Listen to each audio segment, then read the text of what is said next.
Halo Sobat Hua, pasti pada nungguin kan kelanjutan BTTH Ranah Dewa? Oke lah, tanpa berlama-lama lagi, yuk langsung masuk ke alur ceritanya. Huachan terdiam sejenak setelah mendengar ancaman Xiaoyan. Ki pedang di kehampaan bergetar ringan, menandakan bahwa dia sedang mempertimbangkan keputusan yang tidak mudah. Dia sangat memahami bahwa Xiaoyan bukanlah orang biasa. Terlebih lagi, sosok yang berada di hadapannya saat ini hanyalah sebuah tubuh klon. Jika mereka benar-benar memaksa Xiaoyan hingga meledakkan dirinya sendiri, maka itu sama saja dengan sepenuhnya memusuhi dirinya. Keputusan seperti itu jelas tidak akan menguntungkan bagi dunia Dewa 9 surga, bahkan juga tidak menguntungkan bagi Huachan sendiri. Selain itu, jika dibandingkan dengan keberhasilan rencana besar untuk menghidupkan kembali garis keturunan Yuan Shen, pengorbanan semacam itu masih dapat diterima. Apalagi ancaman Xiaoyan untuk meledakkan diri jelas bukan sekedar gertakan. Setelah mempertimbangkan semuanya, Huachan akhirnya mengangguk ringan. Baiklah, tetapi semuanya harus menunggu sampai keturunan lahir. Setelah itu barulah kau boleh pergi. Xiaoyan menatapnya dalam-dalam meskipun tidak mengucapkan apapun. Jelas bahwa dia telah menyimpan dendam atas kejadian ini di dalam hatinya. Cepat atau lambat dia pasti akan membalasnya. Dengan nada tenang dia berkata, para bawahan Zhu yang Tianzun memang berpikir dalam skala sebesar ini. Aku hanya berharap kalian tidak akan menyesalinya. Walaupun menerima syarat tersebut, sebenarnya Xiaoyan sama sekali tidak berniat benar-benar bersatu dengan 3 wanita Yuan Shen itu. Dia hanya berencana mengeluarkan esensi dari tubuh roh primordialnya. Apakah metode ini bisa berhasil atau tidak? Bahkan dia sendiri tidak yakin. Namun satu hal pasti, dia tidak akan benar-benar melakukan penyatuan untuk melahirkan keturunan Yuan Shen. Tak lama kemudian, sosok Huachan berubah menjadi seberkas cahaya pedang dan menghilang. Bersamaan dengan itu, sangkar ki pedang yang menyegel ruang pun lenyap. Kini di dalam aula besar hanya tersisa Xiaoyan dan 3 wanita Yuan Shen. Xiaoyan kemudian mengeluarkan esensi dari tubuh roh primordialnya dan menyerahkannya kepada mereka. Dia tidak tahu apakah proses kristalisasi itu akan berhasil, tetapi untuk saat ini hanya itu yang bisa dia lakukan. Tak lama kemudian, Yusi berjalan mendekatinya. Tatapannya masih dipenuhi keteguhan dan berlawanan. Kenapa kau ingin membawaku pergi? Tanya Yusi. Xiaoyan menjawab dengan tenang. Sebelum berbicara denganku, kenakan dulu pakaianmu. Yusi segera memunculkan kembali baju sirah ketat di tubuhnya. Baginya, apakah dia telanjang atau tidak seolah bukan sesuatu yang perlu diperdulikan. Xiaoyan kemudian menjelaskan bahwa dia berasal dari dunia sensi, sehingga suatu saat pasti akan meninggalkan tempat ini. Aku berasal dari sensi, jadi tentu saja aku akan pergi. Jika kau tidak ingin ikut, kau bisa tetap tinggal di sini. Setelah mengatakan itu, dia duduk bersila. Yusi memandangnya dengan rasa penasaran. Siapa sebenarnya dirimu? Xiaoyan menjawab bahwa dia sebenarnya tidak memiliki hubungan dengan klan Yuan Shen. Tubuh yang dia gunakan memang milik Yuan Shen, tetapi tubuh itu telah banyak membantunya selama ini. Karena itulah dia hanya ingin menyelesaikan sebab akibat yang berkaitan dengannya. Namun dia tetap tidak menjelaskan identitas aslinya. Pertanyaan Yusi sebenarnya muncul karena sejak dia berada di sini, ini adalah pertama kalinya dia melihat Huachan berkompromi dengan seseorang seperti itu. Xiaoyan kemudian bertanya sesuatu yang membuatnya penasaran. Apakah dengan metode seperti itu benar-benar bisa melahirkan keturunan Yuan Shen? Dia sendiri pernah bersatu dengan para istrinya, tetapi hingga kini belum pernah memiliki anak. Leluhur mereka pernah mengatakan bahwa hanya orang dengan keberuntungan besar yang bisa melahirkan keturunan semacam itu. Jika memang demikian, Huachan sendiri juga memiliki keberuntungan besar. Mengapa justru Xiaoyan yang dipilih? Pasti ada rahasia lain di baliknya. Saat itu esensi yang berada di depan Xiaoyan berubah menjadi 3 cahaya dan masing-masing memasuki tubuh 3 wanita Yuan Shen tersebut. Perlahan ekspresi di mata mereka pun menjadi tenang. Yusi kemudian menjelaskan bahwa klan Yuan Shen memiliki syarat yang sangat keras untuk melahirkan keturunan. Setelah embrio terbentuk di dalam tubuh ibu, dia harus dipelihara dengan inti bintang. Proses itu membutuhkan ratusan tahun, bahkan lebih lama, sebelum benar-benar bisa lahir. Selain itu, hanya Yuan Shen dengan garis keturunan Yuan Shen yang bisa melahirkan keturunan, atau seseorang yang memiliki keberuntungan besar dapat memaksa kelahiran dengan kekuatan keberuntungannya. Jika tidak, maka mustahil berhasil. Nada suara Yusi tidak lagi menunjukkan permusuhan terhadap Xiaoyan, meskipun dia tetap tidak sepenuhnya menganggapnya sebagai anggota klan Yuan Shen. Xiaoyan mengangguk. Dia menjelaskan bahwa meskipun dirinya bukan Yuan Shen sejati, tubuh yang dia gunakan telah bersamanya selama ribuan tahun. Jiwa dan tubuhnya telah sepenuhnya menyatu. Selain itu, dengan bantuan banyak senior serta kehendak leluhur Simo yang ingin menghidupkan kembali klan Yuan Shen, dia bersedia membantu mereka. Maka mulai sekarang dengarkan aku, tidak perlu banyak bicara, aku akan bantu kalian. Sebenarnya Xiaoyan sudah memiliki rencana di dalam hatinya, namun untuk saat ini dia tidak bisa terus tinggal di tempat ini. Bagaimanapun juga dia harus pergi. Sayangnya menurut syarat yang diberikan Huachan, mereka harus menunggu hingga para wanita Yuan Shen tersebut berhasil melahirkan keturunan. Yuxi menatap Xiaoyan dengan serius. Ketika dia mendengar nama leluhur Simo, rasa hormat muncul di matanya. Seperti yang dikatakan Xiaoyan, meskipun jiwanya hanya menempati tubuh Yuan Shen, keduanya telah menyatu sepenuhnya. Bahkan kekuatannya sudah melampaui mereka semua. Jika klan Yuan Shen benar-benar ingin bangkit kembali, mereka memang tidak memiliki pilihan lain. Kesombongan di mata Yuxi pun perlahan menghilang. Xiaoyan kemudian bertanya, berapa lama sampai embrio berhasil berkembang di dalam tubuh ibu? Yuxi menjawab bahwa proses tersebut juga membutuhkan waktu sekitar 100 tahun, dan bahkan setelah itu pun belum tentu berhasil. Jika dilakukan melalui penyatuan normal, peluangnya lebih besar. Sedangkan metode yang digunakan Xiaoyan memiliki kemungkinan keberhasilan yang lebih kecil. Setelah mendengar jawaban itu, Xiaoyan berdiri, tatapannya menyapu sekeliling aula sebelum akhirnya berkata, aku akan kembali sekali dalam jangka waktu tertentu. Begitu selesai berbicara, cahaya petir berkedip di bawah kakinya dan sosoknya langsung menghilang dari aula. Meskipun sumber asal tidak berada di tubuh klon ini, dia masih dapat menggunakan kekuatannya. Setelah memahami situasi klan Yuan Shen, Xiaoyan memutuskan untuk pergi ke sekte 9 putaran pil emas. Dia ingin melihat langsung fondasi sekte tersebut, terutama karena mereka pernah pergi ke dunia sensi untuk merebut api pemusnah musim. Dari sana mungkin dia juga bisa mempelajari apakah metode alkimia mereka berbeda dengan metode di dunia sensi. Sementara itu di tempat lain, tubuh asli Xiaoyan masih terjebak dalam pertempuran sengit di dalam arena perang dewa. Setelah menghadapi kultivator racun di tingkat transendensi lapisan keempat, dia kembali menjalani 2 pertempuran lagi.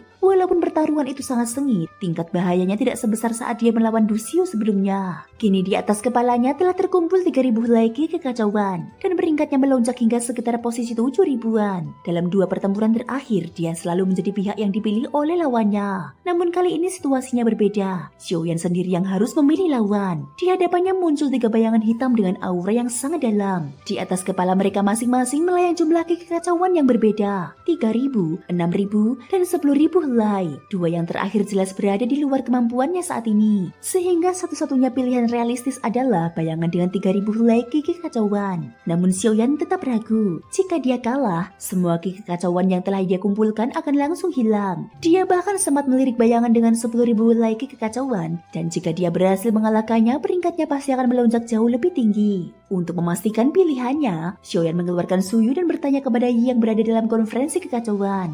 Apakah aku bisa memilih untuk pergi dan mengakhiri pertempuran? Yi menjawab dengan tenang, tidak bisa. Begitu perang dewa dimulai, kau harus terus bertarung di sini atau menunggu 100 tahun. Artinya Xiaoyan hanya memiliki 2 pilihan, berhenti bertarung dan mempertahankan jumlah kekacauan yang dimilikinya sekarang, atau terus bertarung untuk meningkatkan peringkatnya. Dia teringat bahwa Huachan pernah mengatakan bahwa hanya mereka yang masuk 1000 besar yang akan mendapatkan hadiah tambahan. Namun dengan 3.000 helai ki kekacauan, peringkat Xiaoyan baru berada di sekitar 7.000-an. Untuk masuk 1000 besar, jumlah ki kekacauan yang dibutuhkan pasti jauh lebih besar. Dia harus tetap realistis terhadap kemampuannya sendiri. Untuk saat ini dia jelas belum memiliki kualifikasi untuk mencapai peringkat tersebut. Ye kemudian menambahkan satu hal lagi. Namun jangan khawatir, di dalam Changsen Xingyuan, meskipun 100 atau bahkan 1000 tahun berlalu, waktu di dunia luar tetap tidak berubah. Artinya, Xiaoyan dapat bertarung selama mungkin di tempat ini tanpa mempengaruhi waktu di dunia nyata. Pada saat ini Xiaoyan terkejut ketika mengetahui bahwa di dalam Changsen Xingyuan waktu seolah berhenti sampai perang dewa berakhir. Hal seperti ini jelas melanggar hukum aliran waktu biasa, dan menurutnya hanya kekuatan misterius dari kekacauan yang mampu menciptakan tempat seperti itu. Karena tidak bisa keluar begitu saja, Xiaoyan mulai berpikir apakah dia harus terus menantang lawan yang lebih kuat. Dia memandang 3 bayangan hitam di depannya, lalu menoleh ke prasasti batu raksasa yang mencatat peringkat para peserta perang dewa. Totem miliknya berbentuk Suyu terlihat berada di sekitar peringkat 7.000-an dengan 3.000 helai ki kekacauan. Di puncak prasasti itu cahaya emas bersinar terang, menandakan posisi para ahli terkuat. Setelah berpikir sejenak, tatapan Xiaoyan menjadi semakin tegas. Dia menyadari bahwa sejak awal tujuannya mengikuti perang dewa kekacauan bukanlah untuk mengejar peringkat atau mengumpulkan ki kekacauan. Bahkan 3.000 helai ki kekacauan yang dia miliki sekarang mungkin tidak akan banyak meningkatkan kekuatannya. Justru bertarung melawan musuh yang lebih kuat akan memberinya pengalaman dan pemahaman baru. Selain itu, lawan-lawan tersebut mungkin saja akan menjadi menjadi musuhnya di masa depan. Jika dia bisa menghadapi mereka sekarang, dia bisa menemukan kekurangannya lebih awal. Dengan pemikiran itu, rasa ragu dalam hatinya pun menghilang. Tatapan Xiaoyan kini beralih dari bayangan dengan 3.000 helai ki kekacauan ke bayangan yang memiliki 10.000